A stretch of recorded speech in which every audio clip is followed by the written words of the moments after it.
She represents California's 45th Congressional District and is a professor at UC Irvine School of Law. Katie Porter! Katie,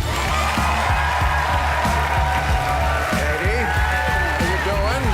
Yes, sure. Thank you. Of course.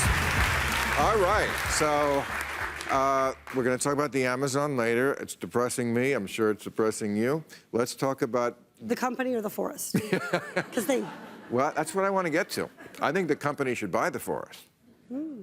I think we should buy the Amazon. Money talks, right? Well, like we did with Greenland? Well, if we're going to buy Greenland... We might as well buy the Amazon, too.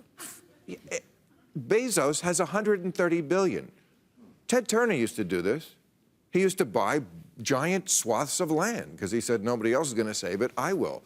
Where are all these cheap billionaires when you need them, these environmentalists? Put your money where your mouth is. Money's the only thing that talks. They're ready for president. Yeah, exactly.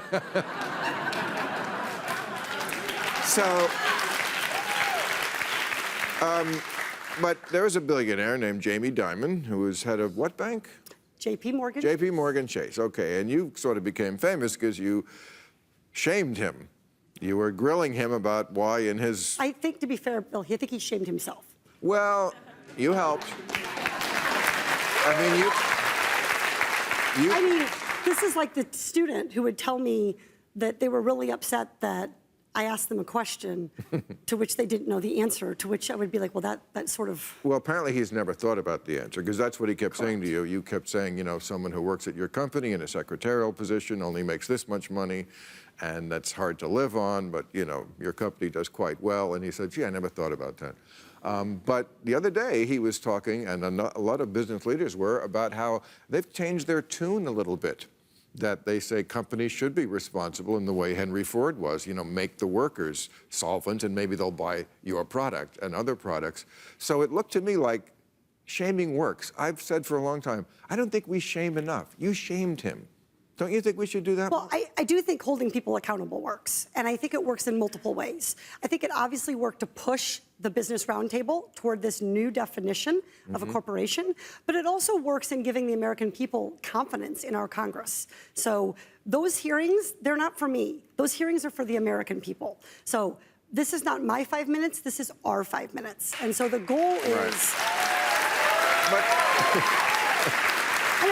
I mean, to be honest, a lot of my colleagues, a lot of my colleagues don't get this, and so they'll say to me, like, wow, Katie, like, you're a freshman, but you're so good at asking questions. Like, do you have any tips?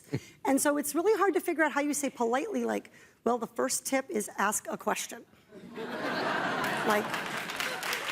An appointed one. I mean, to be honest, he looked like, I do not want to ever answer this lady's questions again. No, like, that is my screensaver. It's like the greatest. Like... Okay. But, and you were pointing out something that came to light again this week because that ICE raid in Mississippi last week, where they threw a lot of people out of work and probably now out of the country, they're trying to replace those people. And it was in the paper how much the jobs are. These are horrible jobs, murdering chickens.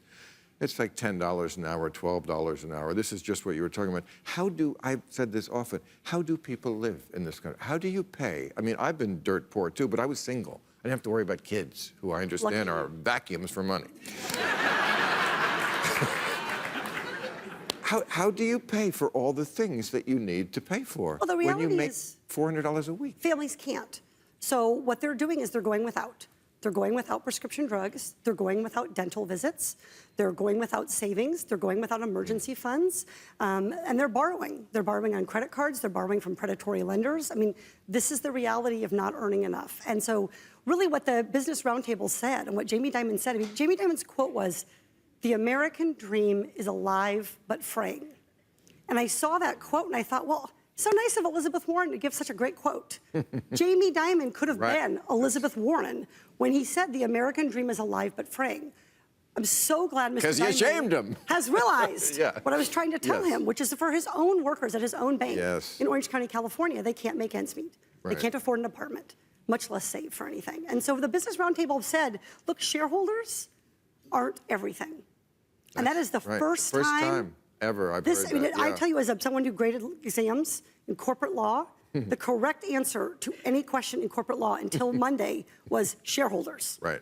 So who do corporations serve? Yeah. Shareholders. What's the duty of a corporation? Shareholders. So what they said is, no, actually, we should worry about stakeholders, which Right. they said means workers, which means communities, which means suppliers, which means customers.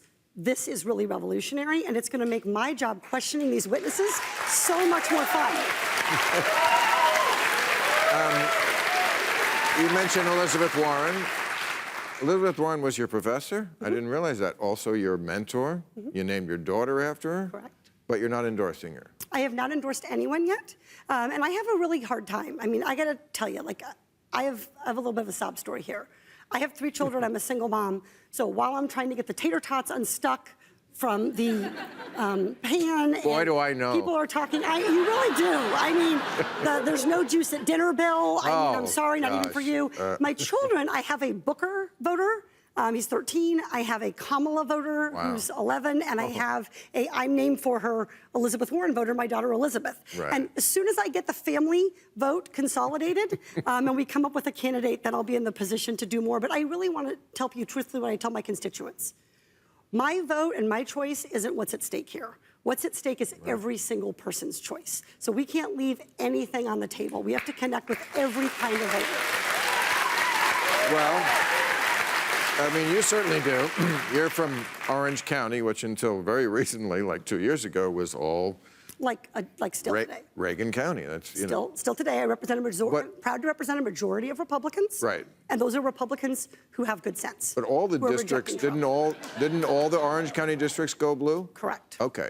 So you have to be, I would guess, a little more in the center to appeal to your constituents. Elizabeth Warren, I mean, I love her, but I hear a lot of analysts say things like, we'll lose 40 states. Elizabeth, that's a 40-state loser election. What do you think about that? I think that we should let the candidates run and win. And in some cases, like the last couple of days, run and lose, right? And But so, she's running in the primary, which is not the general election. But In a the way, you're polling- practicing against a team that resembles nothing like the team you're going to fight in the game that counts. fair point, but we also right. have an opportunity.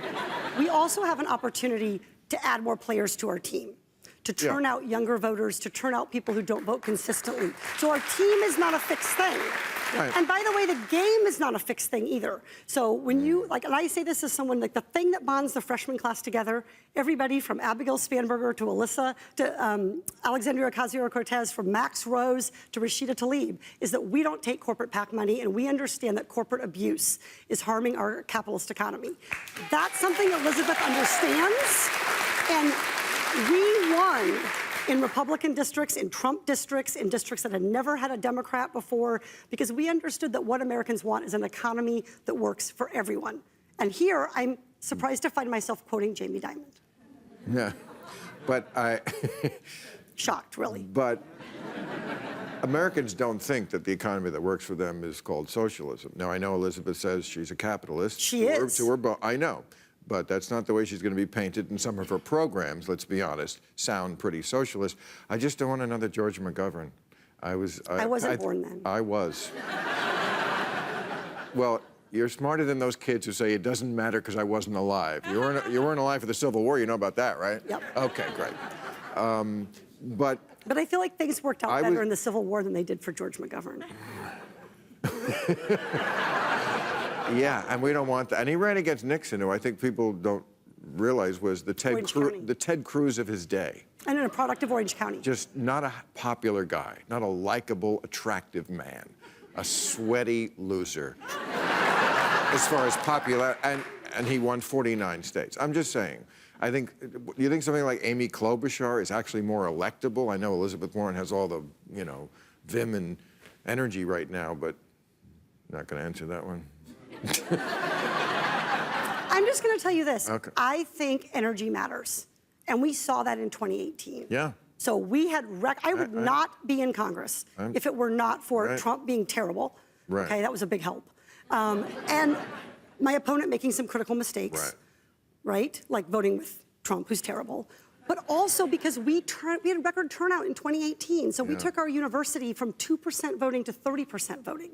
That's how I won. I wish we knew. But... So, I cannot tell you, though, I think the reason I kind of react on this one is it's not so much about Elizabeth per se. It's that I have only had every single person tell me I couldn't run and win as a progressive in Orange County. And here I sit. I ran, I won, I'm working hard for the American people in Congress. I'm asking again for their votes in 2020, and I think that's a model that people can look to. All right. Well, I thank you for coming by. Thank you. We'll see you again here very soon, I hope. Okay, Katie Porter.